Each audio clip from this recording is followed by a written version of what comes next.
Dobrý den, vážení diváci a posluchači, já vás tu zdravím u dalšího dílu našeho B2B podcastu. Dnes tu se mnou sedí zástupce z TD Synex, pan Roman Slobodník. Dobrý den. Dobrý den. Romane, můžu vás poprosit, jestli byste se nám mohl představit pro naše diváky? Určite. Ja teda zdravím všetkých divákov. Moje meno je Roman Slobodník. Ako ste už naznačili, pracujem v spoločnosti TD Synex. No a mojou primárnou úlohou je teda distribúcia Microsoft riešení, či už vo forme CRM, ERP. No ale dneska máme tu krásnu príležitosť sa porozprávať o Microsoft Copilote, ako ich AI riešení. Přesně tak, vy už jste nám představil naše dnešní téma. Moc děkuji za vaše představení a pojďme se pustit teda rovnou do toho. Kdybyste měl někomu představit, co to je vlastně Copilot, Microsoft Copilot, jak byste začal? Veľa ľudí sa na to pozerá, ako že je to nový člen týmu, ktorý niekoho nahradí. Možno niekto sa trošku bojí toho, že to ohrozí jeho prácu, ale už ten názov hovorí, že to je ten copilot, nespráva sa ako autopilot. Čiže predstavil by som ho ako toho svojho produktívneho pomocníka pre, môžeme povedať, kancelárskú prácu. No a samozrejme ten copilot má nejaké svoje úrovne, kde môžeme teda povedať, že už možno vie nahradiť niektoré veci aj ako autopilot, ale to je ešte taká ďaleká budúcnosť. Co ty začátky? Jaké to vlastne bylo? No, tam je veľmi dôležité povedať, že to AI je vlastne proces, ktorý nevznikol v roku 2019, ani môžeme povedať, že v 2000 je to taký proces, ktorý už beží od 50. rokov minulého storočia a začal to nejakým tým machine learningom a zrovna u toho Microsoftu je taká možno vtipná spomienka. Neviem, či si pamätáte, na Microsofte bola vždycky taká sponka, volal sa Clippy. A on vždy tak vyskočil a akože je to ťažšie možno pre našu generáciu si na to spomenúť. Ja si teďkon s chvíľkou přemýšľala, ale pamatuju si. Hej, on vznikol v 97. Tak ja som ešte vtedy bol veľmi malý, takže je to taká spomienka. On už vtedy využíval machine learning, čiže napríklad, ak ste písali niečo vo Worde, tak vyskočil ten Clippy. Ahoj, vidím, že pracuješ vo Worde. No a už to akože nebolo úplne taký ten AI začiatok, ale využíval ten machine learning. A časom vlastne vznikol Microsoft Bing ako prehliadač, ten už využíval nejaký machine learning. No a v roku 2019 vlastne Microsoft kúpil polovicu spoločnosti ChatGPT, 49%, a získal ich jazykový model a ten vlastne naimplementoval do riešenia Copilot a aktuálne Copilot funguje vo viacerých riešeniach Microsoftu. A dôležité spomenúť, veľa ľudí to teda porovnáva s tou spoločnosťou OpenAI. V tých najnovších copilotoch sa dá využiť aj ten najnovší jazykový model, tak si to tak pekne dorovnali. Takže to byl takový přirozený vývoj, řekněme. No ja by som povedal, že to je prirodzený vývoj a tie posledné 3 roky toho generatívneho AI znamenajú to, že vlastne to AI je bližšie k bežným ľuďom, ako som napríklad ja. Že v rámci toho machine learningu 0 jednotiek, toho nastavania, to nebolo pre mňa dostupné, ale v rámci generatívnej AI, ktorá aktuálne je teda ten buzzword všade, tak tam už je to teda celkovo jednoduchšie. Jsou nějaké zásadní rozdíly mezi Microsoft Copilot a ostatními AI asistenty? Ja vždycky hovorím, že to najdôležitejšie je tá bezpečnosť. Môžeme povedať, že nič zadarmo nie je zadarmo. A väčšina tých ostatných riešení sa potom trénuje na tých dátach. A vlastne vylepšujú sa tie jazykové modely. Samozrejme existujú platené verzie aj u iných riešení, ale keď to porovnáme cenovo, tak je to niekoľkonásobne inde. A vlastne ten Copilot funguje v tenante danej spoločnosti a teda vie využívať aj tie interné dáta tej spoločnosti. Čiže ak je pripojený na nejaký tenant, kde sú tie licencie a najmä tomu nejaký SharePoint s dátami, tak vie v rámci nich pracovať. A dôležitá je tá bezpečnosť. Microsoft sa v rámci Responsible AI zavezuje k nejakým 6 bodom, ktoré dodržiava. A vlastne všetky tie riešenia zároveň bežia na európskych datacentrách, čo je tiež veľmi dôležitá informácia. Hlavne v našom regióne sme takí háklivejší na tie dáta, by som povedal. Tak je to veľkou výhodou to, že vlastne bežia na európskych datacentrách, viete na ktorých, a zavezujú sa k nejakým bezpečnostiam. Jak jste zmínil těch 6 bodů, mohl byste nám je představit? Vždy mi ujdu, je tam jedna transparentnosť, governance, Zároveň sa dajú auditovať tie modely, čiže vedia vlastne, každý vie, na akých dátach sú trénované. To je výrazný rozdiel oproti tým ostatným riešeniam. A takisto sa snažia držať nejaký rámec, netlačiť sa na ľavú ani na pravú stranu, byť niekde v strede, byť nezaujatý, čo u niektorých tých iných riešení vidíme někdy, že se jim to moc nedarí. Co se týče licencování, jak to vlastně je, když se firma rozhodne nasadit tady tu funkci? Vždy záleží aj v akej úrovni. Ja som to na začiatok tak spomenul, že zastávam aj ten CRM a ERP svet, že aj v tých vlastne svetoch funguje Copilot, ale keď sa bavíme o tom produktívnom, to licencovanie je vždy na daného človeka, ktorému pomôže v rámci produktivity na nejakej mesačnej báze. O tom sa dá sa to vlastne vždycky rozviesť.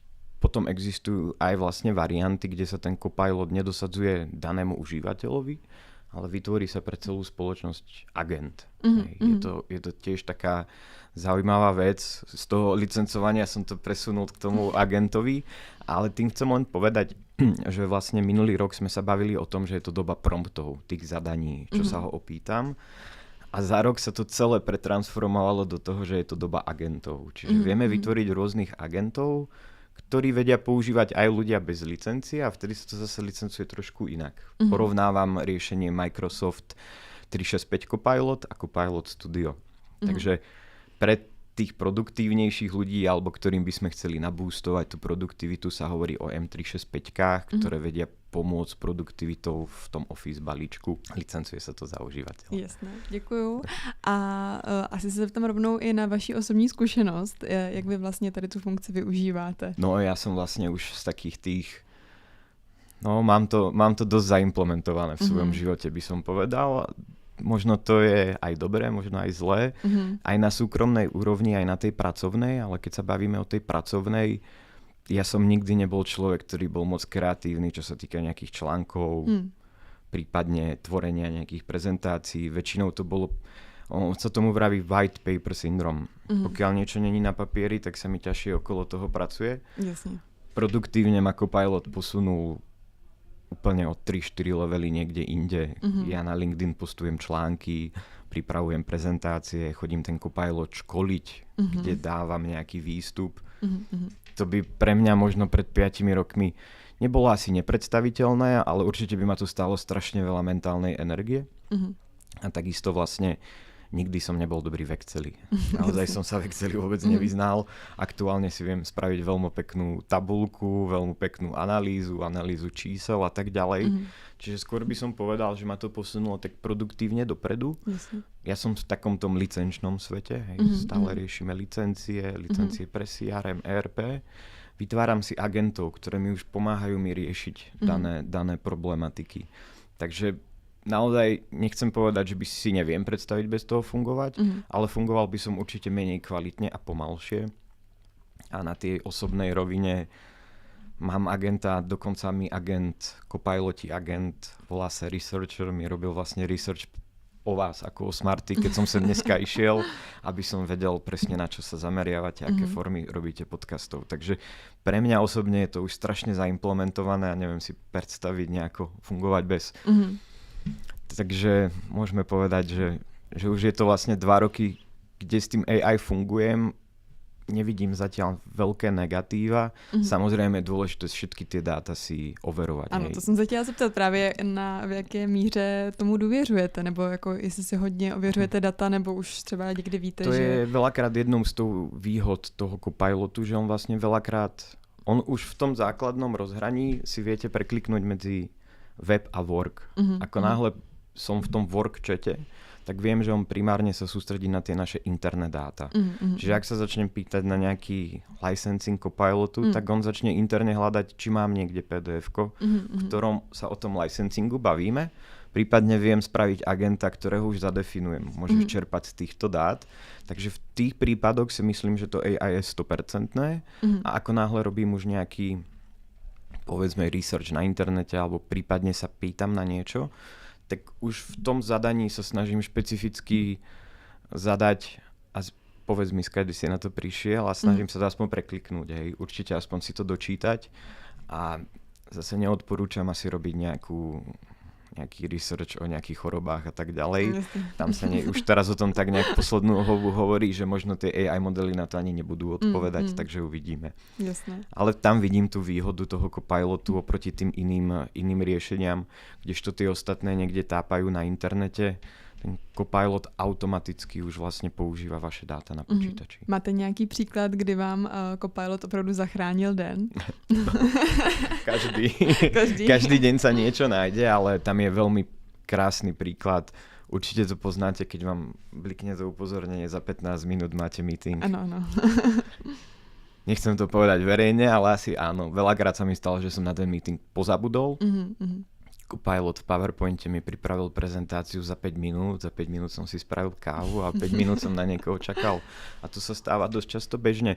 Veľakrát zároveň pôsobím aj nejako ako obchodník, tak musím vykazovať nejakú svoju aktivitu, tak robím nejaké zápisy z meetingov. Som to pravidelne robil v piatok večer a nahával som to na poslednú chvíľu. Teraz nadiktujem ten zápis do Copilotu a spracuje ho sám na základe nejakého promptu. Takže zachraňuje ma dosť často a doufám, že to tak bude pokračovat ďalej. Co se týče třeba nějakého naučení právě tady toho asistenta, jak to jako funguje ten trénink, jak jste právě už zmínil? Ono je to strašne veľmi intuitívne a my aj v rámci ako TD Synexu máme iniciatívu Destination AI, kde sa tak snažíme vlastne našim partnerom pomáhať pri tej tvorbe, robíme rôzne workshopy, zdieľame tie správne info, organizujeme školenia, čiže veľakrát to je tak, že ja tomu užívateľovi toho agenta aj nastavím. Oni na tej nejakej základnej úrovni je to veľmi intuitívne. Vyslovene popisujete tomu agentovi, chcem, aby si bol taký a taký. A to je veľmi jednoduché nastaviť podľa mňa pre bežného užívateľa. Potom samozrejme sú formy agentov, ktoré sú niekde ako keby vydeployované. Napríklad v Teamsoch viete mať licenčného agenta, ktorý odpovie celej spoločnosti bez toho, aby bol zalicencovaná celá spoločnosť. Je to na nejaký počet kreditov. Takže taký agent sa tvorí už trošku možno komplikovanejšie, prípadne mu treba dať lepšiu zbierku dát, ale celý ten proces je veľmi intuitívny a každému by som odporúčal to prípadne vyskúšať aj v nejakých tých free variantách. Pokud jsme u toho sdílení dat, tak tu je taková kontroverzní otázka a to je ta etika a vlastně do jaké míry je to bezpečné. To je vlastne s tou najväčšou vlastne výhodou Microsoft Copilot riešenia. On primárne sa stavia na tú kartu bezpečnosti. Tie dáta máte stále vy pod kontrolou, tie riešenia sa na tom neučia nikde. On je tam krásna tá spolupráca s OpenAI. OpenAI ako ChatGPT vlastne trénuje ten model, zbiera od nás všetkých ak to môžem tak povedať, neplatíčov dáta, alebo musíte platiť teda na tej úrovni $200, čo je už celkom už väčší obnos peňazí. Takže tá bezpečnosť a etika je u toho Microsoftu to najviac. Ako ten Responsible Act sme už spomenuli, Responsible AI, takže tých 6 bodov sa stále držia a za mňa osobne to, že to beží na európskych datacentrách. Microsoft takisto dáva na securitu, má podpísané memorandum s Ministerstvom obrany Českej republiky, čiže na tú bezpečnosť tam dostavili a reflektuje to možno aj situáciu u nás na nejakom trhu, kde už ten cloud je veľakrát, by som povedal, také špatné slovo. Jasné. A co byste poradil novým uživatelům, kteří k tomu třeba nemají takovou důvěru? Jak začít? V nejakej forme sa Copilot už dá testovať v rámci klasických officeových aplikácií. Mal by sa už zobraziť ako ikonka, ako Copilot chat už funguje, ale tam vlastne ten testujúci prichádza o ten wow efekt toho, že sa vie opýtať na nejaké svoje dáta interné. Takže ja by som vždycky pri nejakej implementácii odporúčam napísať si 3-4 body, ktoré vás naozaj trápia. Repetitívne musím ukladať Excelové tabulky alebo každý pondelok musím spracovať nejaký report. A okolo tých 3 problémov my sa snažíme vytvoriť riešenie formou promptu a hovorí sa, alebo teda za mňa osobne obchodnícky to určite není správne, no jedna z tých najhorších variant je, keď si kúpie ten Copilot všetci. Lebo on vlastne, polovica tých ľudí to nebude môcť používať. Vždy je dobré vybrať nejakého AI ambasádora, prípadne nejakého AI lídra. Povie sa v týme 10 ľudí, títo dvaja sú vaši lídri. Ja si s nimi väčšinou spravím nejaké školenie, prípadne im ukážem nejaké tie best practices, ukážem im, ako to robiť. Aj z vlastnej skúsenosti to vidím. Ako náhle si to ten človek zaimplementuje do toho workflow, je šikovnejší, kolegovia si to väčšinou všimnú a zároveň už oni chcú nastúpiť na ten trend. Že veľakrát, keď to niekto len má na ploche, tak to možno neotvorí, ale je to také skoro, by som povedal, tej prerod pracovnej mysle, že Google som dlho nepoužil. Jasne. Takisto hľadám všetko tam. Nasypem si popol na hlavu, zároveň pracujem ako Microsoft distribútor, ale nastaviť si out of office som dneska ráno nevedel. Musel som použiť Copilot a presne ma nasmeroval. Takže je to o nejakej transformácii toho pracovného myslenia. Určite. A jak si myslíte, že to bude vypadat v budoucnu s tady tou funkcí? No už teraz sa hovorí o tom, že sme v tej agentickej dobe. Čiže už napríklad v Dynamics 365 Business Central, čo je jedno CRM riešenie, sa dá nastaviť agent, ktorý vie sprocesovať objednávku. Čiže príde objednávka na 2 smarty produkty, tak ju ten agent vie sprocesovať, vydeployovať, poslať skladníkom faktúru. Zároveň vášmu dodávateľovi povie, že ste teda 2 kusy predali, aby ste si ich chceli doobjednať. Hovorím to samozrejme veľmi zjednodušene, ale myslím si, že toto bude takým tým smerom. A stále si nemyslím, že úplne je niekoho obľúbenou prácou procesovať niečo alebo robiť v Exceloch nejaké tabulky. Je to skôr len o tom, že také tie bežné rutínne úlohy budú vedieť zvládnutí agenti. No a uvidíme, ako blízko sme od toho, že sa nám podarí získať tú Artificial Generative Intelligence, ale to je asi hudba budúcnosti. Jasné. Tam sa musíme dostať skrz tú nejakú výpočtovú techniku. Ale stále by to asi mělo být na té bázi, že vlastně to jsou spíš asistenti, než by měli někoho nahrazovat. To tak. Určite, ako s tým súhlasím a ja som veľký fanúšik ľudí, ak to tak môžem povedať, a myslím si, že prácu chcú primárne robiť ľudia s ľuďmi a nebude to o tom, že by sme úplne boli odstrčení do úzadia, ale to sa bavíme v roku 2025 teraz o tom, tak uvidíme, kam nás tá budúcnosť donesie, ale ja pevne verím, že to bude v rámci tých etických kódexov a o rok sa tu možno takto stretneme znovu ako ľudia a nepríde nejaký robot, takže to ja verím, som v to veľmi pozitívne naladený a myslím si, že tam aj smerujeme. Já taky doufám. Za mě je to vlastně takto všechno. Chtěla bych se ještě zeptat, jestli máte vy něco, co byste chtěl dodat nebo sdělit našim divákům. Možno by som vás chcel povzbudiť k tomuto vyskúšať. Veľa ľudí to testuje, niektoré spoločnosti takéto riešenia implementujú. Neznamená to, že by teda vyhadzovali ľudí a kupovali software.